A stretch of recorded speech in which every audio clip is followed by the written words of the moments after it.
Hello guys, ഇന്ന് നമുക്കൊരു shoot ഉണ്ട് കേട്ടോ. ഓണം വൈബ് ഷൂട്ട് ആയതുകൊണ്ട് തന്നെ സാരിയാണ് എടുക്കേണ്ടത്. അപ്പൊ ഞാൻ വിചാരിച്ചൊരു ഗെറ്റ് റെഡി വീഡിയോ ചെയ്യാം എന്നുള്ളത്. ഇതാണ് നമ്മുടെ സാരി വരുന്നത്, ഇപ്പോഴത്തെ ട്രെൻഡിങ് ആയിട്ടുള്ള മൾക്കോട്ടൺ സാരി. നല്ല ഭംഗിയുണ്ട് കേട്ടോ. ഇതിനകത്ത് വിത്ത് ബ്ലൗസ് ഉണ്ട്, പക്ഷേ സ്റ്റിച്ച് ചെയ്യാനുള്ള സമയമില്ലാത്തതുകൊണ്ട് ഞാൻ റെഡിമെയ്ഡാണ് വാങ്ങിയത്. പക്ഷെ ഇവിടെ വന്നപ്പോഴാണ് മനസ്സിലായത് ഇത് രണ്ടും തമ്മിൽ യാതൊരു മാച്ചും ഇല്ല. ഉടുത്ത് നോക്കി നോക്കട്ടെ, ചിലപ്പോൾ ഭംഗി ഉണ്ടാവും.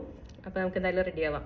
വല്ലപ്പോഴും മാത്രമാണ് ഞാൻ സാരി എടുക്കാറുള്ളൂ, അതുകൊണ്ട് തന്നെ തീരെ റെഡി ആവാറില്ല. പക്ഷെ മൾക്കോട്ടൺ സാരി ആയതുകൊണ്ടാണ് തോന്നുന്നു എന്നത്തെക്കാളും കുറച്ചുകൂടി വൃത്തിയുണ്ട് കേട്ടോ. ഇന്ന് പിമ്പിൾസ് ഉള്ളതുകൊണ്ട് തന്നെ ഞാൻ മേക്കപ്പ് പ്രോഡക്ട്സ് കൂടുതലൊന്നും യൂസ് ചെയ്യാറില്ല കേട്ടോ. ഡോക്ടർ പ്രിസ്ക്രൈബ് ചെയ്തൊരു മോയ്സ്ചറൈസർ, പിന്നെ ഒരു സൺസ്ക്രീന്, മേക്കപ്പ് ഐറ്റംസിൽ ലിപ്സ്റ്റിക്ക്, ഐലൈനർ, പൊട്ട്, ഇത്രയും മാത്രമാണ് കേട്ടോ ഞാൻ യൂസ് ചെയ്യുന്നുള്ളൂ. പിന്നെ എപ്പോഴോ വാങ്ങി വെച്ച വള ഇരിപ്പുണ്ടായിരുന്നു, അത് ഇതിൻ്റെ കൂടെ പെയർ ചെയ്തിട്ടുണ്ടായിരുന്നു. പിന്നെ നോർമലി ഞാൻ ഗോൾഡൻ ചെയിനാണ് യൂസ് ചെയ്യാറുള്ളത്, 18 ക്യാരറ്റിൻ്റെ, ഭയങ്കര ലൈറ്റ് വെയിറ്റ് ആയിട്ടുള്ളത്. പക്ഷെ അതിൻ്റെ കുളത്ത് പൊട്ടിപ്പോയതുകൊണ്ട് വേറെ മാലൊന്നും ഇടാണ്ടായിരുന്നില്ല. അപ്പോൾ ഞാൻ പ്രണുവിൻ്റെ മാല ആട്ടോ ഇട്ട് നോക്കിയിട്ടുണ്ടായിരുന്നത്. അതിട്ടപ്പോൾ എനിക്ക് ശരിക്കും ഒരു ആൻറ്റി വൈബ് തോന്നിയുകൊണ്ട് ഞാൻ അപ്പം തന്നെ ഊരി വെച്ചു. പിന്നെ ആട്ടോ എനിക്ക് ഈ ഒരു ചെയിൻ്റെ കാര്യം ഓർമ്മ വന്നത്. ഇതെൻ്റെ ഫ്രണ്ട്സ് കല്യാണത്തിന് ഗിഫ്റ്റ് ചെയ്താണ് കേട്ടോ. നല്ല രസമാണത് കാണാൻ വേണ്ടിയിട്ട്. അതിട്ട് നോക്കിയപ്പോൾ നല്ല രസം തോന്നി. അപ്പോൾ അതന്നെയാട്ടോ ഇട്ടത്. പിന്നെ കമ്മലൊക്കെ ഓൾറെഡി ഗോൾഡ് ഉള്ളതുകൊണ്ട് പിന്നെ ഞാൻ മാറ്റാൻ നിന്നില്ല. അപ്പോൾ ഇത്രയേ ഉള്ളൂ, ഞാൻ പോയിട്ട് ഷൂട്ട് ചെയ്ത് വരാം കേട്ടോ.